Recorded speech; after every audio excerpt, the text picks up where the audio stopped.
स्पर्श बिगड़ गया, क्योंकि नजर लगा और बिगड़ा।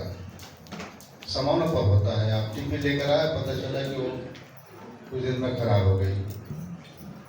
गाड़ी के ऐसे ऐसे पार्ट्स खराब होते हैं जो कभी खराब नहीं होते, आखिरी तक नहीं खराब होते। वो जब फट से मारता है तो समझ जाओ वही तुम्हें पर मारेगा। मिस्त्री परेशान हो जाते हैं, ऐसा कोई नहीं सकता, कोई नया बना दे रहे, ओरिजिनल सामान आएगा उसके बाद तुम्हें सवाल है। कारण यही है कि वो चीजों पर वार होती है, ब्लैक मैजिक का, काला जादू का, और संसार में भी सबसे ज्यादा काम नहीं काला जादू का ही चल रहा है। इसीलिए परमेश्वर ने कलीसिया को उनसे बड़ा अधिकार दिया है। आपके पास काला जादू वालों से ज्यादा ताकत है, ज्यादा अधिकार है, ज्यादा पावर है, क्योंकि आप जिसके संतान हो वो ऑलमाइटी गॉड है, वो सर्वशक्तिमान परमेश्वर है ना। तो आपके पास बहुत पावर है, और यही कि हम अपना जीवन को ठीक रखें। अगर वो जीवन हम ठीक रखते हैं तो अंधकार की शक्तियों को तो देखा ना, एक जो है 1000 को भगाएगा, 2 मिलके 10,000 को भगाएगी, 1000 को भगाता तो मिलके 10,000 हो जाता है। तो ये पावर है, ताकत है। कलीसिया की पावर बहुत ज्यादा होती है। प्रभु ने क्या कहा है, मैं कलीसिया के द्वारा शैतान की सिर को कलीसिया के पास बहुत पावर है, लेकिन कलीसिया काम करे उससे पहले ही कलीसिया को काम कर देता है। बता देगा गलाती 3 अध्याय का पहला पद में, किसने तुम्हें, हे निर्बुद्धि गलातियों, किसने तुम्हें मोह लिया, मतलब किसने तुम्हें मोह लिया, मतलब किसने तुम पर जादू कर दिया। क्या कर दिया? जादू कर दिया। तो कलीसिया पर जादू चलता है, तब तो कलीसिया फटाफट टूट रही है। कलीसिया के पास्टर लोग, जो सेवक लोग होते हैं ना, एक होके तैयार सेवक होते हैं, उनको तोड़ देता है, बांट देता है, टुकड़ों में बांट देता है। इसीलिए आप देखिए कलीसिया जितनी बड़ी बड़ी कलीसियां टुकड़े हो गए हैं, हो रहे हैं। जिन पास्टरों को आगे परमेश्वर के राज को फैलाने के लिए तैयार किया जाता है, वो अपना ही राज्य बनाने के अलग हो जाते हैं। शैतान को ये कहते हैं कि तुम अपना राज्य बनाओ, उसका राज्य मत बनाओ। शैतान को उसका राज्य से दुश्मनी है, उसका राज्य कलीसिया है। अगर कलीसिया पावरफुल हो गया, ताकतवर हो गया, तो कलीसिया के कारण से शैतान कहीं पर नहीं चलेगा, जगह जगह भगाया जाएगा। इसीलिए कलीसिया को ही तोड़ता है, और कलीसिया को तोड़ने के लिए वो चरवाहों को मारता है, चरवाहों को पकड़ता है। जो पास्टर उनको पकड़ता है, उनको अलग अलग कर देगा, उन्हें फूट डाल देगा, अलग डाल देगा। कुछ उसके फेवर में चले जाएंगे, कुछ उसके फेवर में चले जाएंगे, कुछ उसके फेवर, सब अलग अलग बांट ले जाएंगे। मुख्य जो प्रेरित होता है वो परेशान हो जाता है कि जिन पास्टरों को तैयार करके खड़ा करता है, वो पास्टर लेकर भाग जाता है शैतान में। पास्टर समझ में नहीं पाते कि हमको भगा कर जा रहेगा, और वो अच्छी तरह जानता है कि पास्टरी शिक्षा से कलीसिया मजबूत नहीं होती। कलीसिया को चाहिए प्रेरिताई शिक्षा, पास्टरी शिक्षा नहीं, प्रेरिताई शिक्षा। क्योंकि जब प्रेरितों के काम 2 अध्याय में हम पढ़ते हैं कि 37 पद से 42 पद तक का, कि जब कलीसिया, पहला कलीसिया जब बनी है और उसको प्रीच कौन कर रहा था? पतरस। कौन? मात्र 15-20 मिनट के प्रीच करने पर 3000 लोगों ने कहा कि हम क्या करें। प्रेरितों से पूछने लगे हम क्या करें। क्या कहा प्रेरितों ने? मन फिराओ, तुम्हें पवित्र आत्मा का दान मिलेगा। उन लोगों ने 3000 लोगों ने पहली बार बपतिस्मा लिया, फर्स्ट बपतिस्मा। 3000 लोग, पहली जब कलीसिया बनी, प्रभु ने कहा तो पतरस को कि मैं तू पत्थर है और तेरे द्वारा मैं अपनी कलीसिया बनाऊंगा। पहला नींव का पत्थर प्रभु यीशु मसीह, उसके बाद पतरस। पहला कलीसिया पतरस ने बनाया, और उसके बाद उसने कहा, लिखा है 42 पद प्रेरितों के 2 अध्याय का 42 पद लिखा है, और वे प्रेरितों से शिक्षा पाने, संगति रखने, रोटी तोड़ने और प्रार्थना करने में लगे रहे।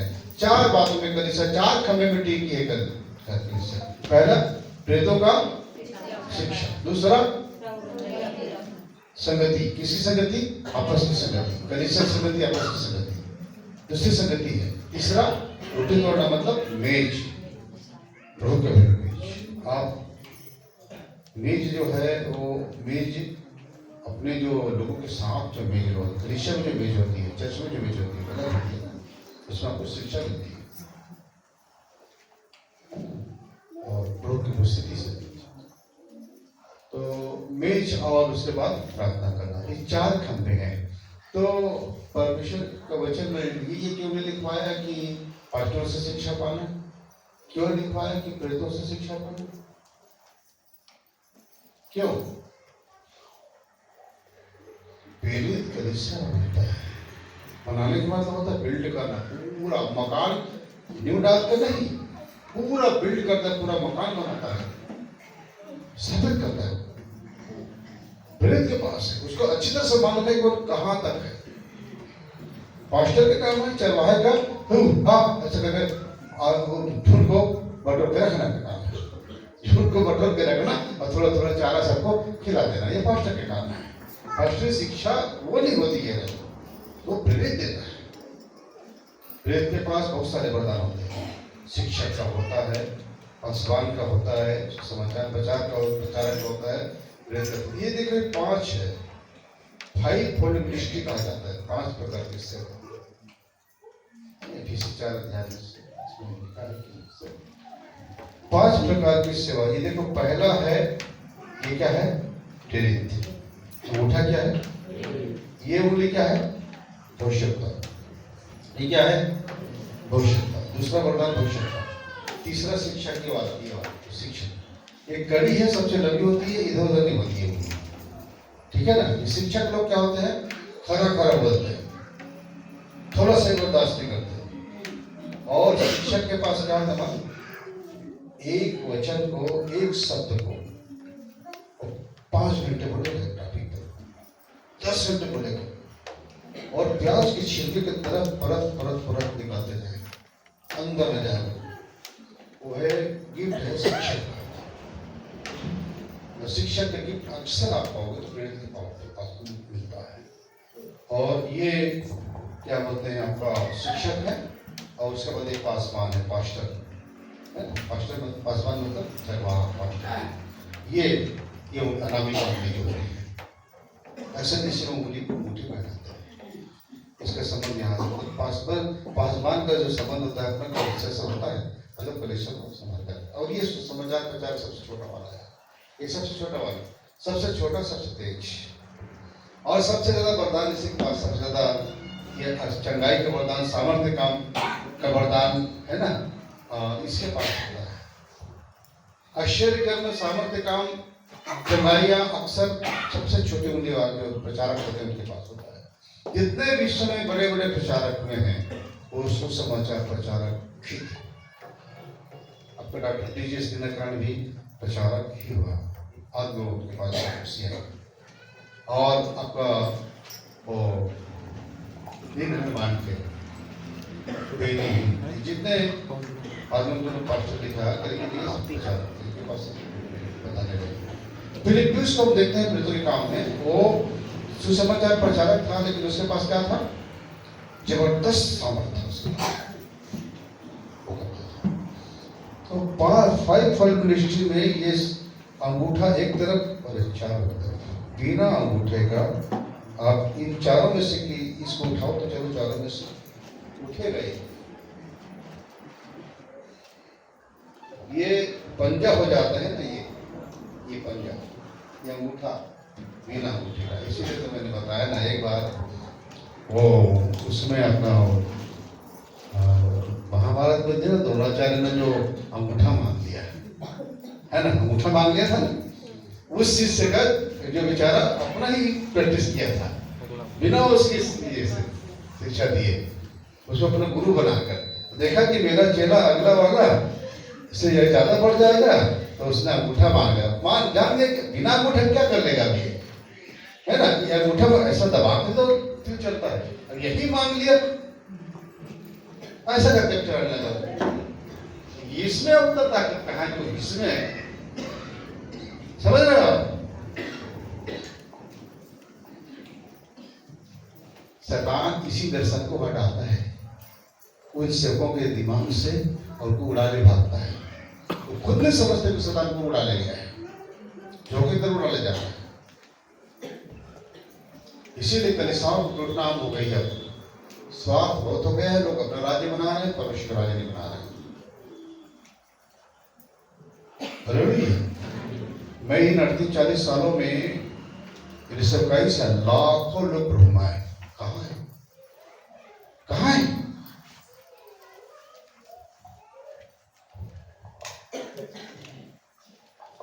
कुछ हजार लोग हैं जो कलीसिया के ऊपर, बाकी कहाँ है?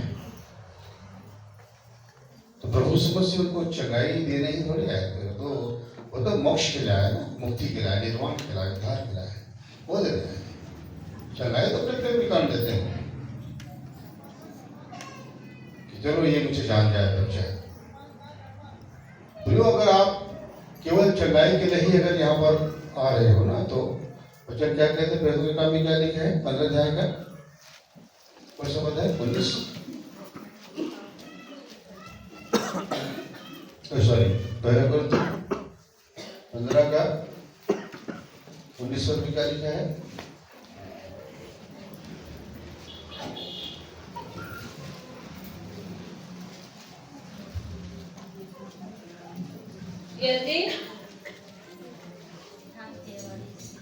यदि हम केवल इसी जीवन में मसीह से आशा रखते हैं तो हम सब मनुष्यों से अधिक अभागे हैं।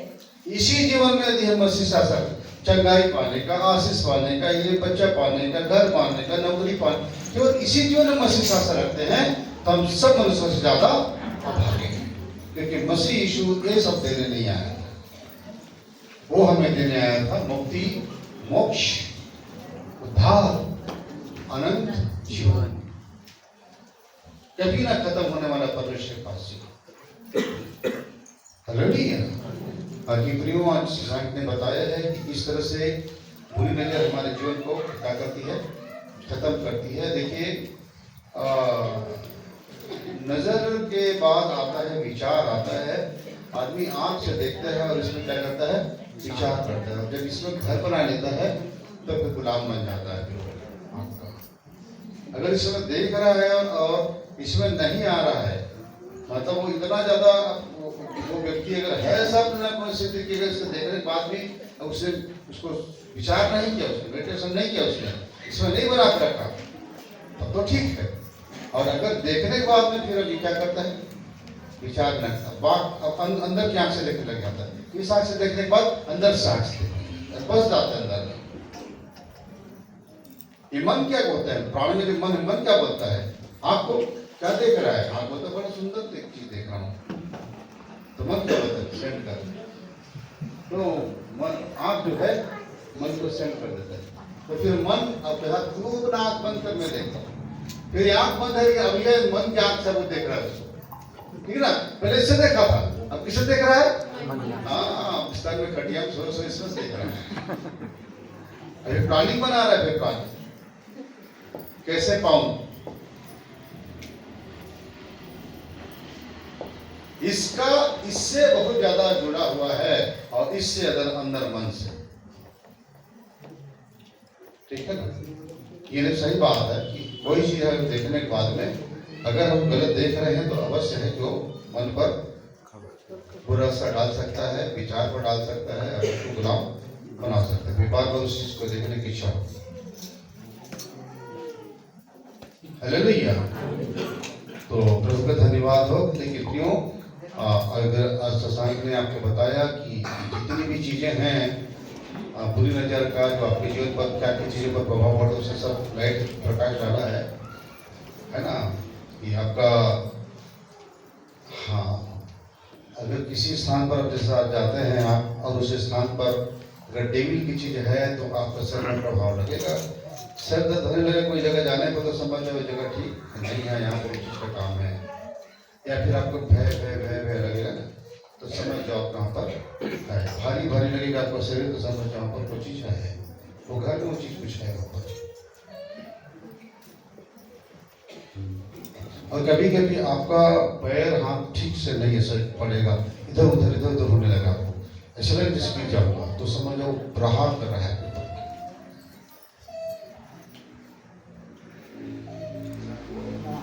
सेवा कर रहा था बहुत पहले, पुराने शुरुआत के सिपाही थी मेरी।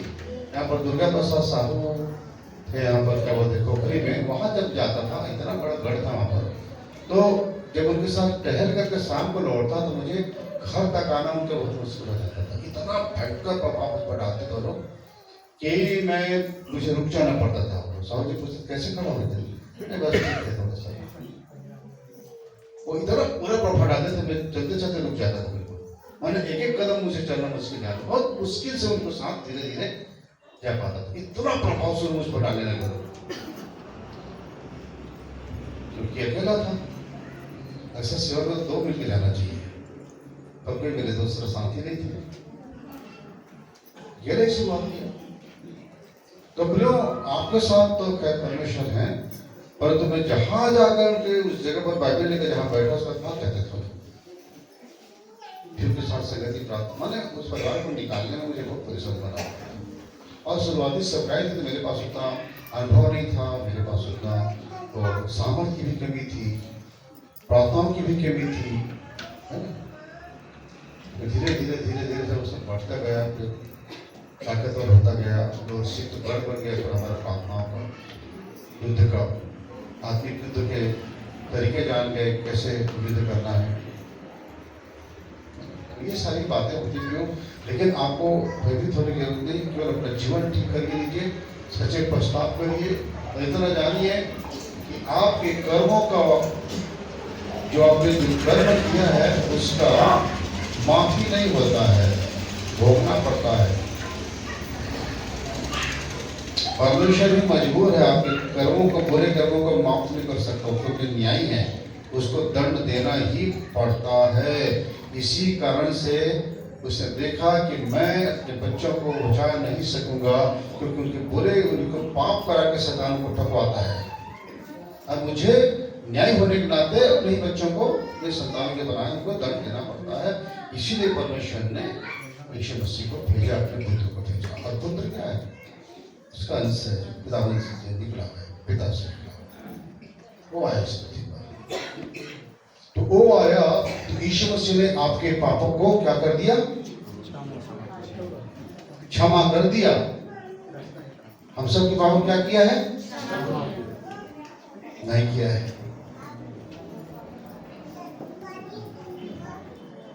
हमारे पापों को प्रभु यीशु मसीह ने क्षमा नहीं किया है।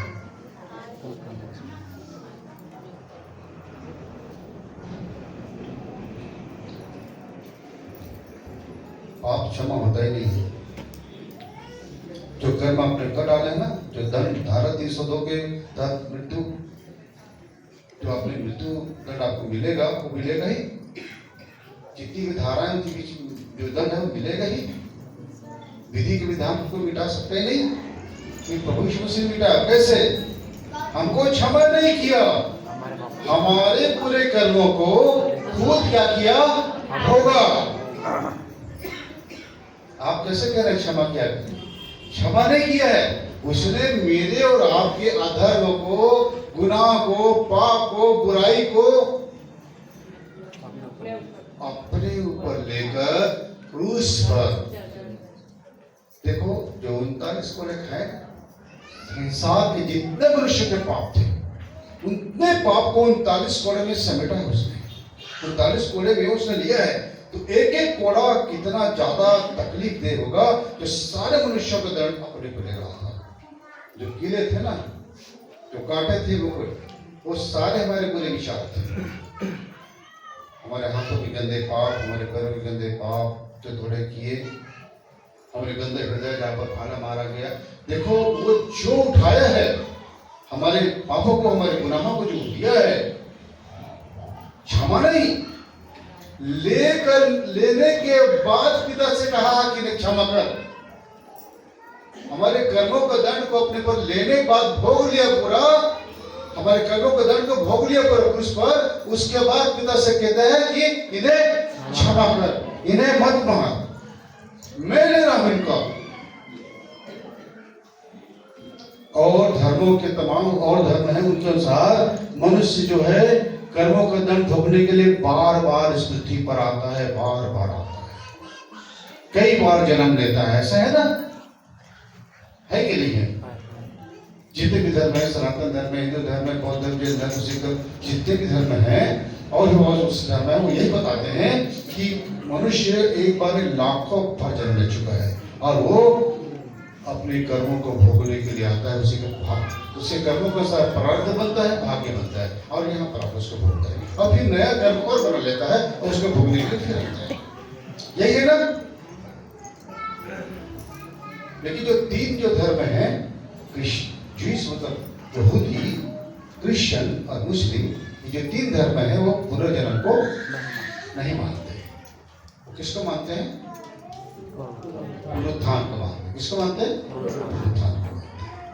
ठीक है, जो भी हो, मैं तो इतना कहता हूं कि चलो ठीक है, जो भी कर्म हमारा आज तक, कोई खुदा का पास तो कोई जा नहीं सका, इसलिए तो उसने अपना पुत्र भेजा। ठीक है ना, प्रभु यीशु मसीह खुद बताते हैं, कोई स्वर्ग पर नहीं चढ़ा, केवल वही जो स्वर्ग से उतरा।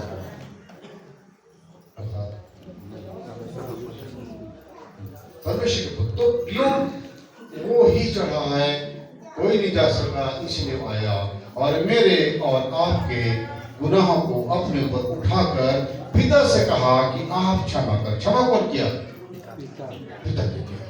इसलिए क्या यीशु मसीह ने हमारा जन्मों का दंड को भोगा, हमारे पाप के दंड को भोगा, हमारे धर्म को भोगा, हमारी बीमारी को अपने पर उठाया, जो दंड के स्वरूप में था अपने पर लिया और फिर पिता से कहा इन्हें।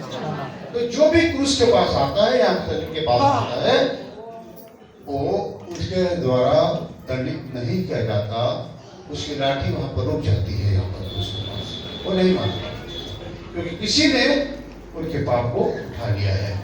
इसीलिए प्रियो, मैं आपको बस यही कहना चाहता हूँ, टाइम हो गया है, ये एक आखिरी बात कहना चाहता हूँ कि आप अपने गुनाह को जब तक क्रूस पर यीशु मसीह को नहीं देंगे, वो वहां से आपका दंड जो आ रहा है वो नहीं रुकेगा। भोगना आपके प्रारब्ध में लिख दिया है, आपके भाग्य में लिख दिया है, वो भोगोगे ही। और उससे छूटना है, अपने कर्ज से, श्राप से और काला जादू से, ये सब तो यहीं पर आके छूटते हैं ना। गलाती 3:13 में क्या लिखे? मसीह जो हमारे श्रापित बना, श्रापित हो जो कले काट पर लटकाया जाता है, मसीह से हमारे क्या बना? श्रापित बना, हमारे श्राप को अपने पर ले लिया, श्राप को भी लिया, हमारे कर्मों का दंड को लिया, हमारे काला जादू जो फेंका जाता है, श्राप दिया जाता है, उसको भी अपने पर उठा लिया। वो तो यही क्रूस पर तो तोड़ा जाता है। क्यों? आपके पास तोड़ने का सारा अधिकार है, आप लोग करते भी हैं इसको, बहुत लोग जानते हैं बात कि कैसा तोड़ा जाता है, कैसा निकाला जाता है, कैसा खत्म किया जाता है। प्रभु यीशु मसीह ने क्या करते? चलो मैं तुम्हें सांपों और बिच्छुओं को तोड़ने का अधिकार देता हूँ, किसी भी वस्तु से तुम्हें कुछ हानि नहीं होगी, तुम दुष्ट आत्माओं को निकालोगे, बीमारों पर हाथ रखोगे, चंगे हो जाएंगे, जो कुछ तुम पृथ्वी पर बांधोगे स्वर्ग में रहेगा, जो कुछ तुम पृथ्वी पर खोलोगे। ये पूरा अधिकार तो दे दिया उसने। ठीक है, तोड़ो बंधन अपना भी, दूसरों का। हर दिन आप अपना, आपकी लड़ाई, आपकी लड़ाई हर दिन करें अपने सामने।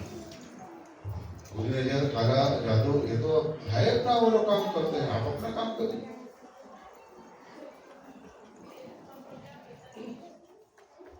ठीक है ना। तो ये है, ये तो फिर उसने हमको 9 अधिकार भी दिया है। कितना अधिकार दिया है? 9 अधिकार। और आप पुत्र को क्या दिया? क्या पहनाया? अंगूठी। कौन सा अंगूठी? 9 रत्न जड़ित अंगूठी, मतलब 9 अधिकार। हालेलुया। सभी बताएंगे, ऐसे मैं और बता भी चुका हूँ। कितना लोगों को मालूम है?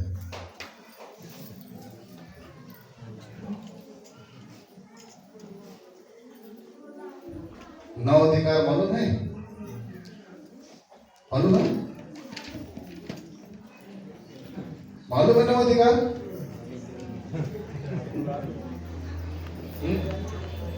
नहीं मालूम? अंगूठी तो मालूम है, 9 अधिकार मालूम है?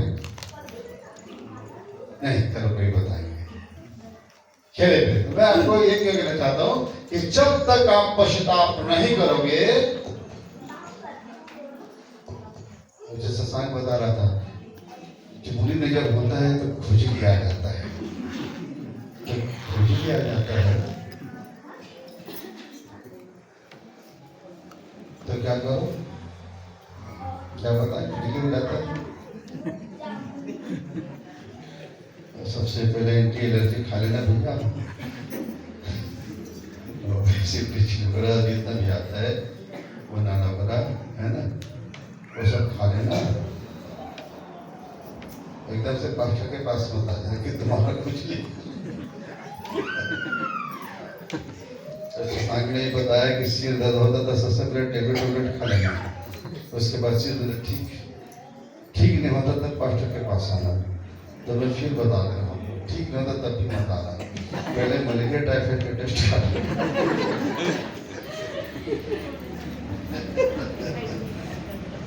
ठीक है ना, अब टेस्ट करा बाद में आना।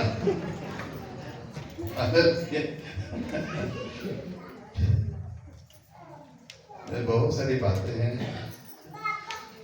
लेकिन क्यों उनका तो आप समझ आ जाता है, बिल्कुल समझ आता है। एक विश्वासी, एक मसीही का कुछ भी प्रभाव उसके ऊपर आया फट से जानता है। जो अलर्ट है ना, जो आत्मिक जीवन में ठीक है, वो जल्दी तत्काल बदल, दूसरों का पता चलता है उसको, तो अपना तो बात अलग है।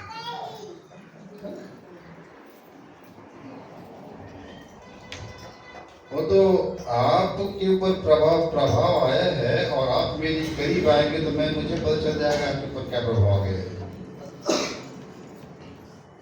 ये सेंसिटिविटी जिसके अंदर है ना, संवेदनशीलता, वो जान जाता है अंधकार के क्षेत्र को जरा भी उपस्थिति कहाँ पर जान जाता है।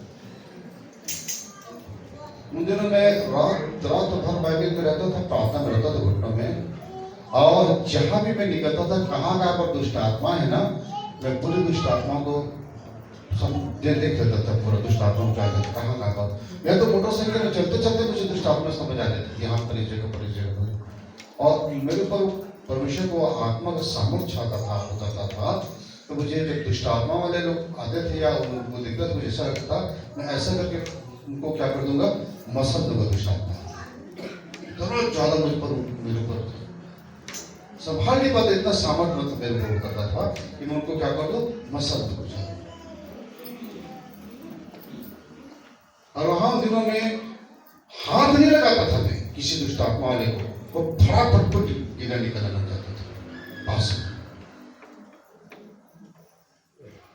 बड़ी बड़ी मीटिंग हुआ करती थी, हाथ नहीं लगाना पड़ता था, पास नहीं आ पाते थे, वो दूर से ऊंचा नहीं गिरते थे।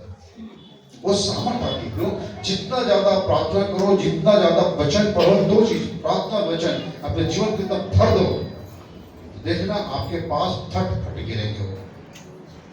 दो ही चीज, वचन और आत्मा से भरा हुआ। प्रार्थना में आप आत्मा से भर दो, इसके बाद देखना वो फट फट फट गिरेंगे, आपके पास नहीं आ पाता है। लेकिन ये चीज को मैं धीरे धीरे छोड़ने लगा, इसका कारण था कि बड़ी संख्या में लोग आते, चंगे होते हैं, भाग जाते थे। और जब ऐसा देखा मैंने कि लोग चंगाई पापा भाग रहे हैं, ऐसा तो भागना नहीं है, इसलिए पुरस्कार नहीं, बुद्धि सामर्थ, वैसा ताकत, वैसा चीज मत करें। बस उतने होने दे कि लोग आए, चंगी भी हो, ठीक है, धीरे धीरे हो, एकदम से नहीं भाग जाते हैं, कलिसिया बनने पाए, भयंकर भागे।